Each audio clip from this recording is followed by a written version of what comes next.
Hello friends, welcome back to my channels. आज की video में मैं आपके साथ शेयर करने वाली हूँ किचन के ऐसे कुछ छोटे छोटे टिप्स जिससे आपका किचन का काम बहुत ही आसान हो जाएगा और फटाफट हो जाएगा। हमेशा मैं अपने चैनल पर नए नए वीडियोस डालती रहती हूँ।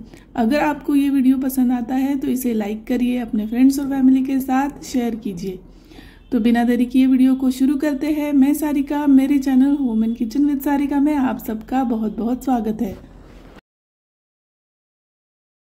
वैसे तो चूड़ियों को ऑर्गेनाइज करने के और भी तरीके मैंने अपने चैनल पर शेयर किए हैं, पर आप इस तरीके से भी चूड़ियों को ऑर्गेनाइज करके रख सकते हो। इसके लिए आपको एक जूट की रोप लेनी है, एक एस हुक लेना है और एक रिंग लेनी है, और उसके अंदर आपको सारी चूड़ियों को अरेंज कर देना है। फिर आप इस तरीके से इसे इंटरलॉक कर सकते हो और अपने वार्डरोब में या फिर अपने ड्रेसिंग टेबल में इसे हैंग करके रख सकते हो। इससे आपकी चूड़ियाँ ऑर्गेनाइज रहेगी और इसे आप इजीली निकाल कर यूज भी कर सकते हो। तो अगर आपके पास ज़्यादा चूड़ियाँ हैं तो थोड़ी बड़ी रस्सी का यूज आप कर सकते हो या 2-3 रस्सियाँ यूज कर सकते हो। ये तरीका मैंने एक चूड़ी वाले के पास देखा।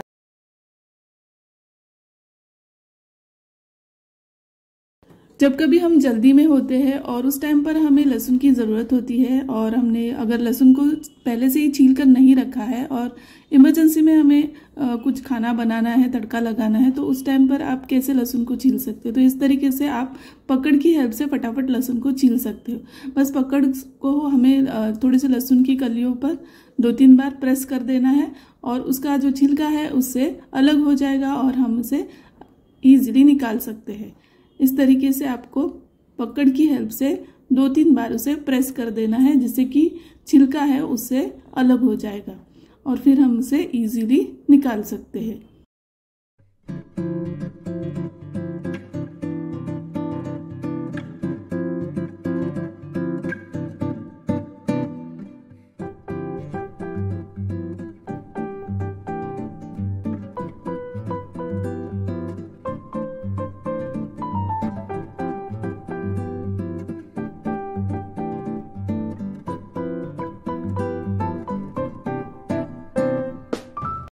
अब हमें अलग से लहसुन को चॉप करने की ज़रूरत नहीं, क्योंकि ऑलरेडी हमने लहसुन को प्रेस किया था, तभी वो मैश हो गया था, वो टूट गया था। अब हम डायरेक्टली उसको तेल में डाल देंगे। तो जब कभी हम लहसुन छीलते हैं या प्याज वगैरह कट करते हैं तो हाथों में वो एक अजीब सी स्मेल रह जाती है। तो उसको निकालने के लिए हम ना थोड़ा सा गुनगुना पानी ले लेंगे और उसके अंदर नींबू के छिलके डाल देंगे। नींबू के छिलके आपके पास रहते ही है, उसे आप थोड़ा सा साइड में रख दीजिए। कभी आप नींबू कट करते हो, यूज़ करते हो, और उन्हीं छिलकों को आप इस तरीके से यूज़ कर सकते हैं। इससे ना 3 फायदे होते हैं। एक तो आपके नेल अच्छे से बढ़ते हैं और जो आपके नेल्स के अंदर जो भी गंदगी होती है वो निकल जाती है, साफ़ हो जाते हैं, और जो स्मेल है वो भी निकल जाती है।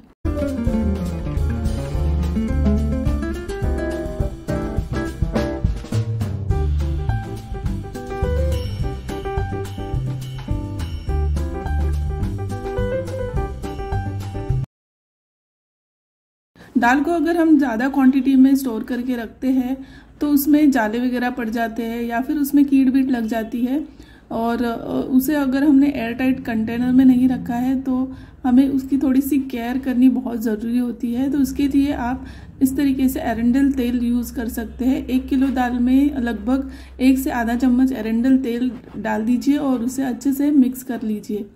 और फिर जब आप खाना बनाएंगे, दाल बनाएंगे, तो वैसे भी आप दाल को धोकर ही लेने वाले हैं, तो वो तेल तो निकल जाता है। और अगर नहीं भी निकला तो भी एरेंडल तेल के बहुत सारे हेल्थ बेनिफिट होते हैं, वो खाने में भी कोई प्रॉब्लम नहीं है।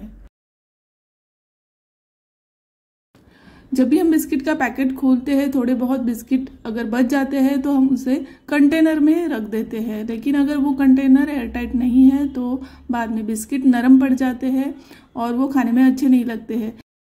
तो इसके लिए हम जिस भी कंटेनर में रखने वाले हैं इनको, उसमें एक टिश्यू पेपर रख देंगे और थोड़े से चावल डाल देंगे और फिर उसके अंदर बिस्किट रख देंगे, और फिर आप देखेंगे कि बिस्किट बिल्कुल भी नरम नहीं पड़े, क्योंकि हमने जो टिश्यू पेपर रखा है और जो चावल डाल के रखे हैं उसकी वजह से अंदर मॉइस्चर बिल्कुल नहीं होगा। जो भी नमी वगैरह होगी वो एब्जॉर्ब कर लेगा और उसकी वजह से बिस्किट जो है वो बिल्कुल क्रंची रह जाएगा।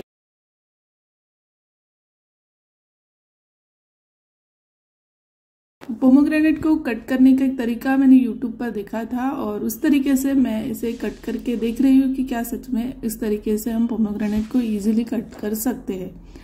तो इसके लिए पहले हम ऊपर का जो उसका डंठल है वो निकाल लेंगे और उसको साइड में नाइफ की हेल्प से 4-5 ऐसे लाइन खींच लेंगे और फिर उसे इस तरीके से हाथों से थोड़ा थोड़ा लूज कर लेंगे ताकि वो इजीली ओपन हो जाए।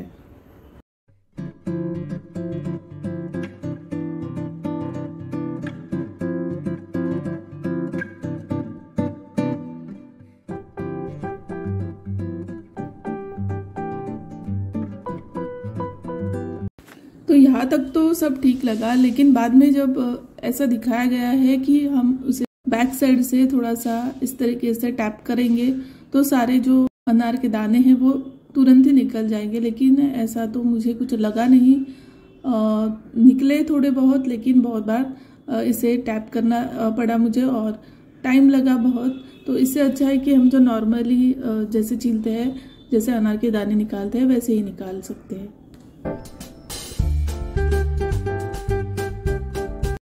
तो आप कौन सा तरीका यूज़ करते हैं, आप मुझे कमेंट करके ज़रूर बताइएगा कि क्या आपने कभी ऐसे ट्राई किया हुआ है और आपको ये कैसा लगा है।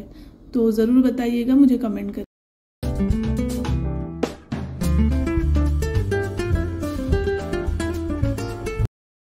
वैसे तो अनार ऐसे ही खाना अच्छा होता है, लेकिन अगर आपको उसका जूस निकाला है या किसी कारणवश आपको उसके बीज निकालने हैं तो आप इस तरीके से उसका जूस निकाल सकते हो। अगर आपके पास जूसर नहीं है तो आपको सिंपली इन अनार के दानों को एक जिपलॉक बैग में डाल देना है और बेलन की हेल्प से इस तरीके से सारे दानों को प्रेस करना है, जिसकी वजह से जो अनार के दाने हैं वो प्रेस हो जाएंगे और उसमें से जो जूस है वो अलग हो जाएगा।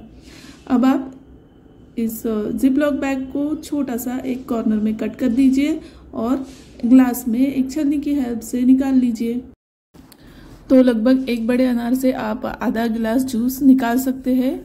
वैसे तो थोड़ा बहुत वेस्ट भी हो जाता है, लेकिन अगर आपको जूस ही निकालना है तो आप इस तरीके से यूज़ कर सकते हैं। इससे जो अनार के बीज आते हैं उन्हें भी फेंकिए मत, उसे आप सुखा कर उसकी पेस्ट बना दीजिए, पाउडर बना दीजिए और उसे आप किसी भी सब्जी में खटाई लाने के लिए यूज़ कर सकते हैं।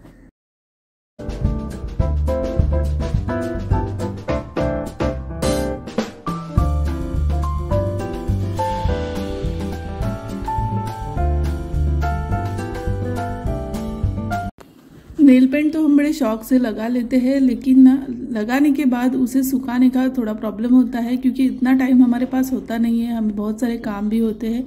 तो इसे कैसे हम फटाफट सुखा सकते हैं, तो इसके लिए हम ना थोड़ा सा बर्फ़ वाला पानी ले लेंगे किसी बर्तन के अंदर और फिर उसके अंदर हम अपने हाथों को इस तरीके से डिप कर देंगे कुछ सेकंड्स के लिए और देखेंगे आप बिल्कुल ही नेल पेंट तुरंत ही सूख जाएगी।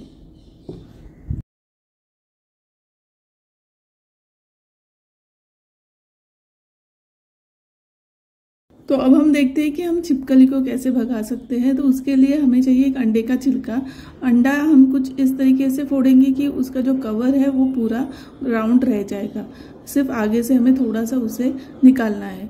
और इसे हम जहाँ पर भी छिपकली दिखाई रहती है वहाँ पर किसी विंडो के साइड में जहाँ पर कील लगी हुई है तो वहाँ पर हम उसे हैंग करके रख सकते हैं।